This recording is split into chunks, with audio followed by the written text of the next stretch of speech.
Sa kanilang mga ulo nakapatong ang mabibigat na mga sako. Halika na, 1, 2, 3, go! Kaya mo pa? Kaya pa? Kaya? Sige, ayusin mo lang ha. Naman, saba, pero sabi mo. Kailang. Sa kanilang murang edad, nakaatang ang malaking responsibilidad. Okay? Alam po. Para makatulong sa pamilya, para sa pangarap, na muling makapasok sa eskwela.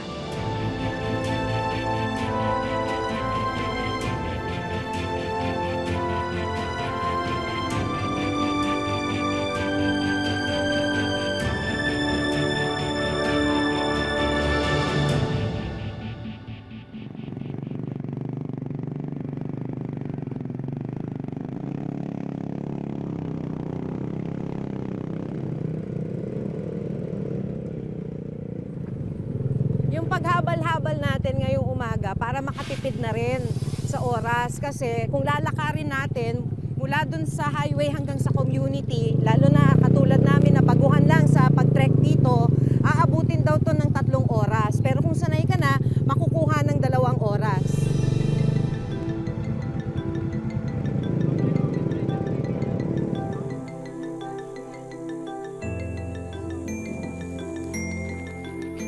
Sa isang bayan sa Quezon, naabutan naming paakyat ng bundok ang magkapatid na sina Marvin, 16 na taong gulang, at Bonbon, 11 taong gulang. Pag-aawis ang tawag sa ginagawa nila. Ito ang paghahakot at pagbababa ng uling mula sa itaas ng bundok. Para sa pag pumasok ko, may pambahon pa ako. May pambili pong gamit. Gano'ng kahirap yun para sa inyo na ang bigat-bigat pa ng dala ninyo? Mahirap po. Lalo po pag umuulan, madulas po ang daan. Huwag na! Kasama rin nila sa pag-aawis si Javen, 11 taong gulang. Ano yung mga tip niyo sa likod mo? Pang-sapin po sa likod para hindi masakit. Ilang oras pa lalakarin mo? Mga 1 oras po.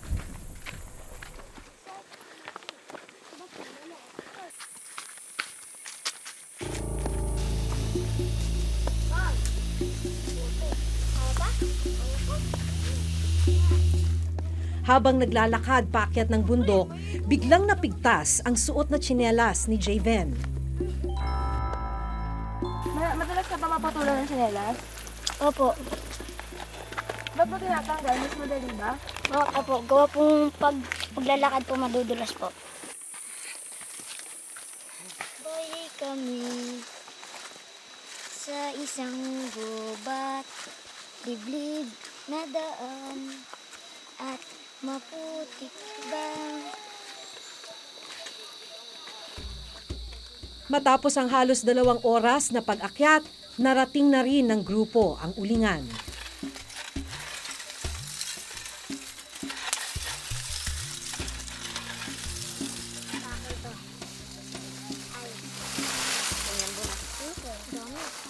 Luma sa iba.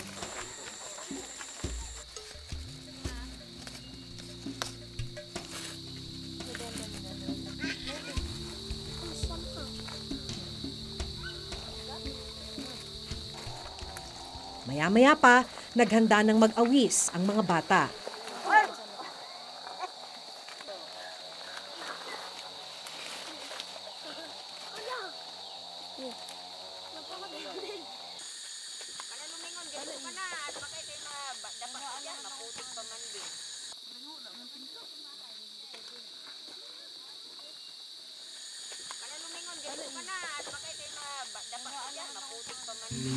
Dahil nagbabadya na ang ulan, nagmamadali na sila pababa ng bundok. At halos hindi ko na sila maabutan.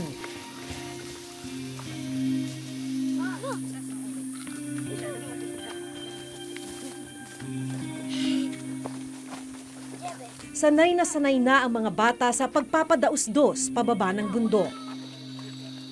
Kahit 20 kilo ang nakapasan sa kanilang mga ulo. Isang maling hakbang, maaari silang mahulog sa malalim na bangin. Ano yung kinakatakot ninyo habang naglalakad kayo? Baka po matuklaw po ng ahas. May natuklaw na ba ng ahas dito habang naglalakad doon? Meron na po. Mabalian po. Mababalian ng ano? Ng braso po at mabalian na po ng ulo.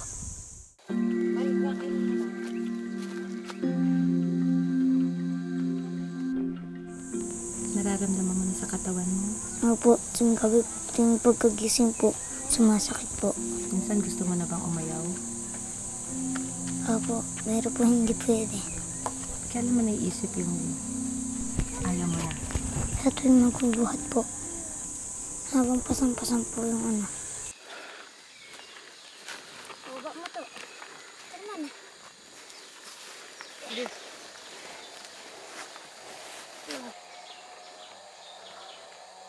Pagod din. Dahil sa pagod, tumitigil ang mga bata para saglit na makapagpahinga.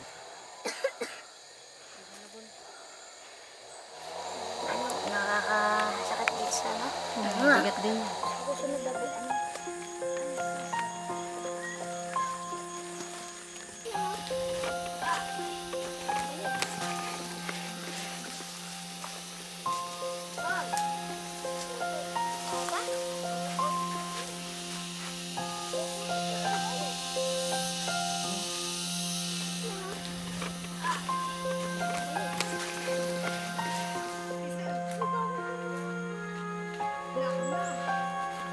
Hindi biro ang bigat na kanilang pasan, kaya makailang ulit pa silang tumigil. Sige, tulungan kita ha. Gaano kabigat to? Ayan, Na 17 kilos yan. 17 kilos? Eh di kasing bigat mo to. 1, 2, 3, go! Ano pre, kaya mo pa? Kaya pa?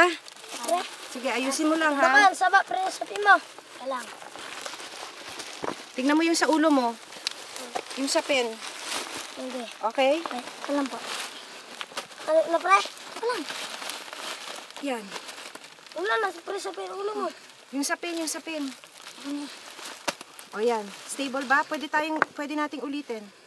Stable na? Okay na? Ano? Okay. Bitawan ko. Okay.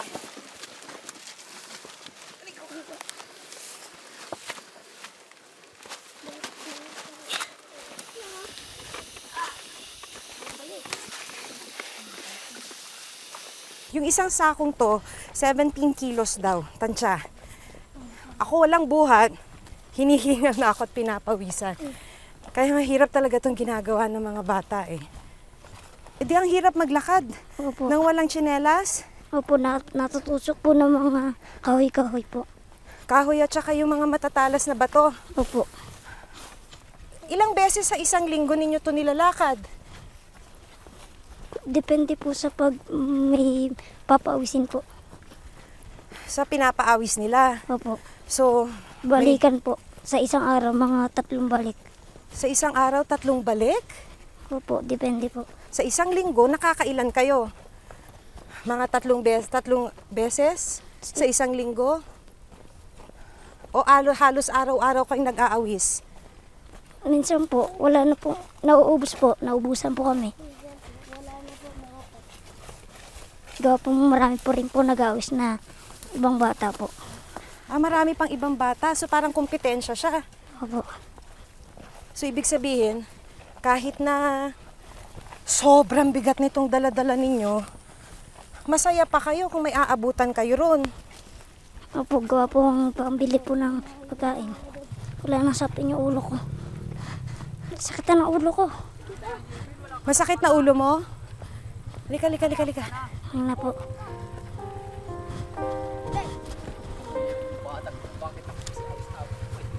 Baka na. Masakit na ulo mo. Ay!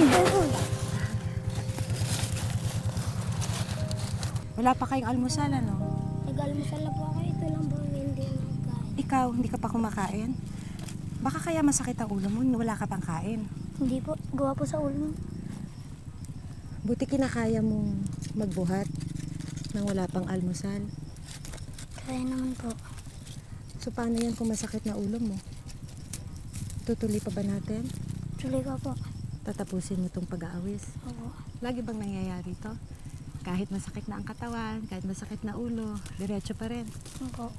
Hindi ba kayo natatakot na baka maapektuhan itong leeg ninyo? Natatakot po. Ikaw, anong kinakatakutan mo? Baka po mabali yung leeg. Paano nyo ito kinakaya? Ano na lang iniisip ninyo habang naglalakad? Yung kakainin po sa hapunan. Yung kakainin? Opo. 1, 2, 3, go! Dali, dali. Ibaba mo pa. Tama ba to? Baka natutusok na naman.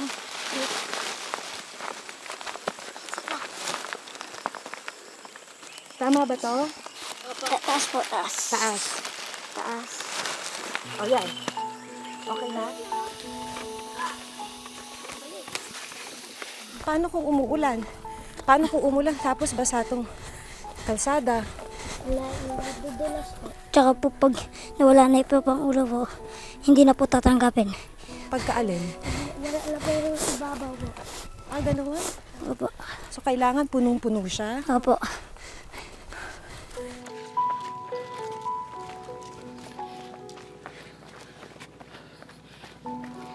Yan tingnan mo naman yan. Tumatakbo yung mga bata. Karga yung halos 20 kilos na sako. Tsaka tiplaro. Dahil halos kasing bigat na niya ang pasa na sako ng uling, tila hindi na kinaya ni Javen ang pagbubuhat.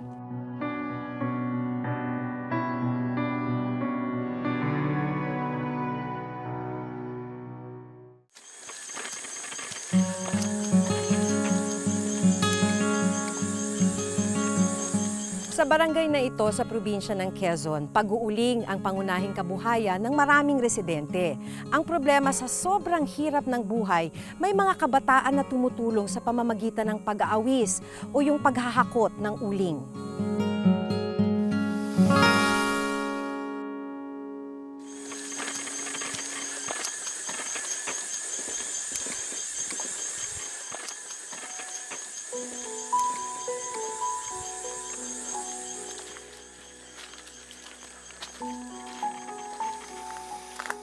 Dahil halos kasing bigat na niya ang pasan na sako ng uling, tila hindi na kinaya ni Javen ang pagbubuhat.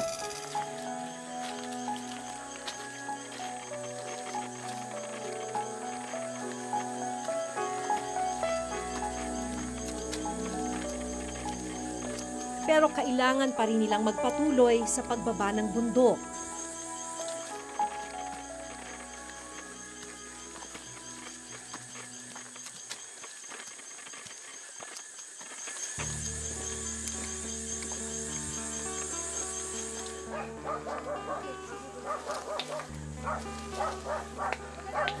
Sa wakas, naabot na rin namin ang bahay ni na Javen. Dito nila ibabagsak ang mga sako ng uling para dalhin ng habal-habal pababa sa bayan. Dito ko naabutan ang nanay ni Javen na si Aling Vilma. Pero pag siya po nandun, tapos nagbubuhat, nag-aalala ka rin. Siyempre po kasi baka mamaya hindi natin masabi, madulas o mabarog ang ulo. Pag pinagbabawalan mo na hindi maganda, nagmamaktol. Pag nakikita niyo po siyang dumarating ng bahay, anong pakiramdam? Parang ako rin ang nahihirapan kasi pagod na pagod. Porsigido talaga siya, kanina pa siyang umaga na andoon.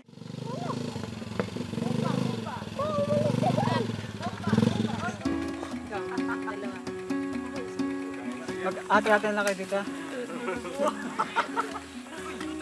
Tubigan niyo to. 115 pesos ang benta sa isang sako ng uling, 25 pesos ang napupunta sa kanila bilang taga-awis o taga-buhat pababa ng bundok. Hati tayo dito sa... Bahagi nito, pambili ng pagkain.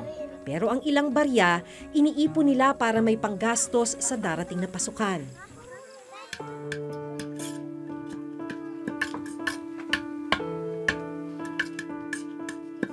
So magkano ngayon yung naipon mo?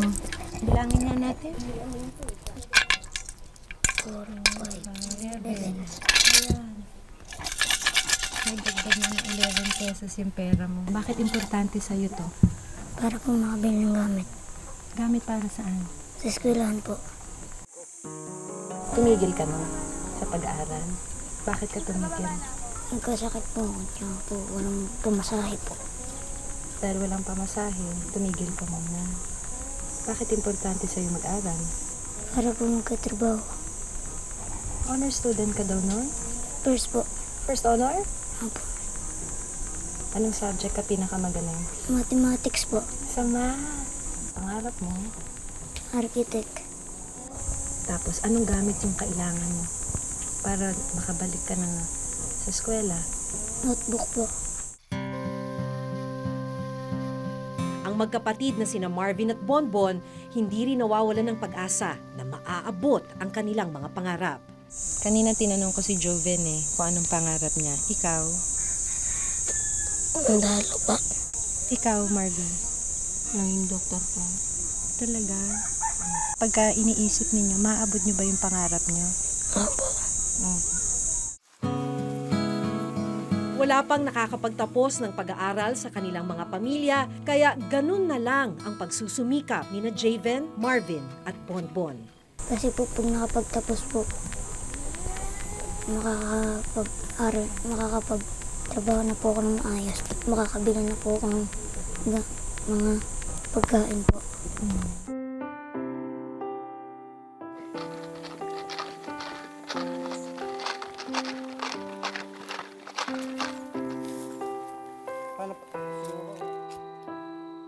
Kinabukasan, muling inakyat ni Javen ang kabundukan para tulungan ang kanyang ama na si Mang Benjamin sa paghango ng uling. Hindi rin namin maiwasan na magtulungan kami po isang mag-anak dahil sabi ngang kahirapan ng buhay. Kaya kung kahit na sabi ngang bawal sa bata, napipilitan na lang para lang kami makakain. Sa kanyang murang edad, kapakanan na ng mga mahal niya sa buhay ang iniintindi ni Javen. Handa raw niyang tiisin ang bawat sakit ng katawan, makakain lang ang pamilya. Naiiyak ka ba minsan? Opo, naiinggit po. Kanino ka naiinggit? Sa mga bata po. Nakakapasok. Ano iniisip mo pag nakikita mo sila pumapasok? Sana din po akong kasama nila.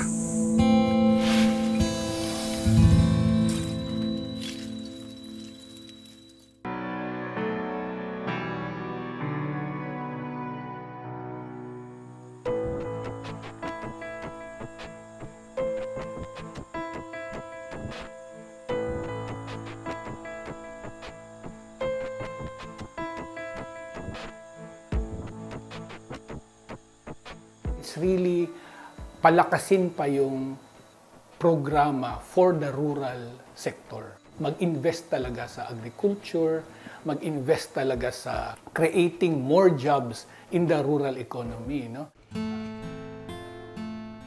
Hindi madali ang pinagdaraanan ng mga batang tulad ni na Marvin, Bonbon at Javen. Ito lang ang nakikita nilang paraan para matupad ang kanilang mga pangarap para sa sarili at para sa kanilang mga pamilya. Sa susunod na linggo, mag-e-enroll na ang mga bata. Ilang buwan nang nag-iipon ng pambili ng notebook at iba pang gamit sa eskwela ang mga bata. Pero hindi pa rin ito sapat.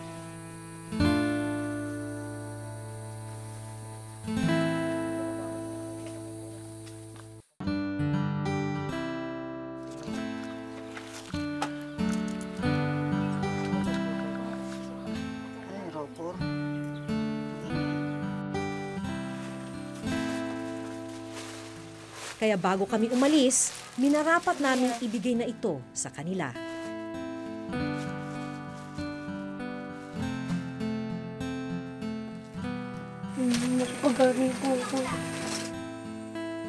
Bukas, siguradong hindi pa rin sila titigil sa pagdadala ng pasan, sa pagtahak ng daan patungo sa inaasam na magandang buhay.